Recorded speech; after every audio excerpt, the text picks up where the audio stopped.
नमस्कार। एक बार फिर एक महत्वपूर्ण सूचना के साथ उपस्थित हुआ हूँ।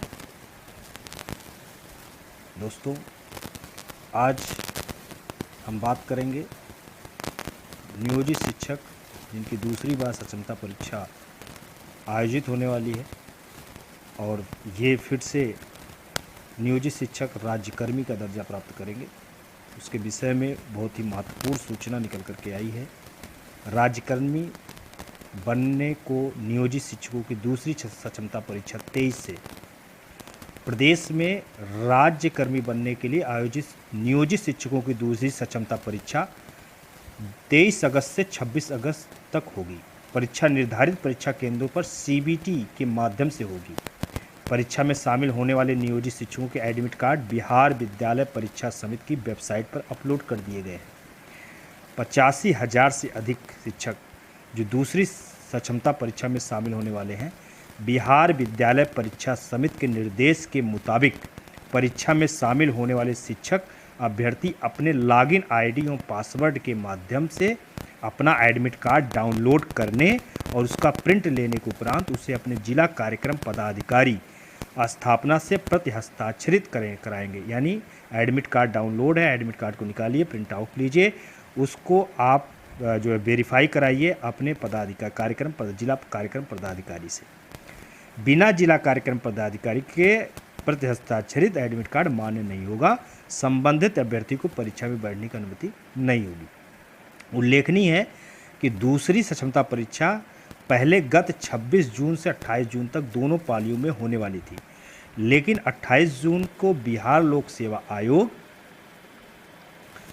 की प्रधानाध्यापक नियुक्ति परीक्षा के मद्देनजर यह स्थगित कर दी गई। पहली सक्षमता परीक्षा की तरह दूसरी सक्षमता परीक्षा भी सीबीटी के माध्यम से होनी है। इसमें 1 से लेकर 5वीं, 6वीं से लेकर 8वीं, 9वीं से लेकर के 10वीं और 11वीं से लेकर 12वीं कक्षा के नियोजित शिक्षक शामिल हैं। परीक्षा में 150 वस्तुनिष्ठ प्रश्न पूछे जाएंगे। ये 2.5 घंटे का पेपर होगा। ये परीक्षा दूसरी सक्षमता परीक्षा में भी निगेटिव मार्किंग नहीं है। दूसरी सक्षमता परीक्षा में बैठने ऑनलाइन परीक्षा फॉर्म 26 अप्रैल से ही भरे जा रहे थे। ऑनलाइन परीक्षा फॉर्म भरने की अंतिम तिथि 4 मई तक थी, जिसे बढ़ाकर 6 मई कर दी गई थी। परीक्षा पास होने के लिए सामान्य कोटि के जो नियोजित शिक्षक हैं उनको न्यूनतम 40% अंक चाहिए। पिछड़े वर्ग की कोटि के नियोजित शिक्षक के लिए न्यूनतम 36.5% अंक चाहिए और अत्यंत पिछड़ा वर्ग जो नियोजित शिक्षक है उनके लिए 34% अंक चाहिए। अनुसूचित जात और अनुसूचित जनजात के जो लोग हैं और जो दिव्यांग कोटि में आते हैं, महिला कोटि के जो नियोजित शिक्षक हैं उनके लिए न्यूनतम 32% 32% लाने की अनिवार्यता है। 1 से 5वीं के शिक्षकों से 30 अंकों की भाषा 1 और 40 अंकों की सामान्य अध्ययन और 80 अंकों के सामान्य विषय से सवाल पूछे जाएंगे।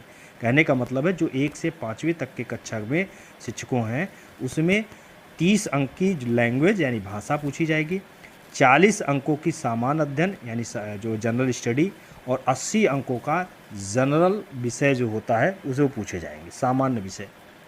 6वीं से 8वीं में 30 अंकों का भाषा होगा, 40 अंकों का सामान्य अध्ययन होगा, 80 अंकों का संबंधित विषय से सवाल पूछे जाएंगे। 9वीं 10वीं में 30 अंक की भाषा है, 40 अंकों के सामान्य अध्ययन, 80 अंकों संबंधित विषय से सवाल पूछे। 11 से 12वीं में है 30 अंकों की परीक्षा है जिसमें भाषा पूछी जाएगी, 40 अंकों का सामान्य अध्ययन है, 80 अंकों का संबंधित विषय से सवाल पूछे जाएंगे। इसके पहले भी पहली सक्षमता परीक्षा में 1,87,878 नियोजित शिक्षक उत्तीर्ण हो चुके हैं। इनमें 11वीं 12वीं कक्षा के 5,313, 9वीं से 10वीं के 20,354 और 6वीं से 8वीं के 22,941 और 1 से 5वीं तक की जो 1,39,010 शिक्षक हैं। पहली सक्षमता परीक्षा पास शिक्षकों की 1 अगस्त से काउंसलिंग भी चल रही है, ये आपको पता होगा। तो इस तरीके से हमारी जो है सक्षमता परीक्षा चल रही है। अब लगातार आपको अपडेट मिलता रहेगा। आप लोग इस चैनल को सब्सक्राइब करिए, इस चैनल को लाइक करिए और दूसरों को शेयर करने की कोशिश कीजिए, जिससे हमारा जो है हमें एक पावर मिले, एक जो है आपकी तरफ से अगर सहयोग मिलता है तो हम नए नए और न्यूज़ आपके इस पर लोड करते रहेंगे। बहुत बहुत धन्यवाद। आप लोग इस तरीके से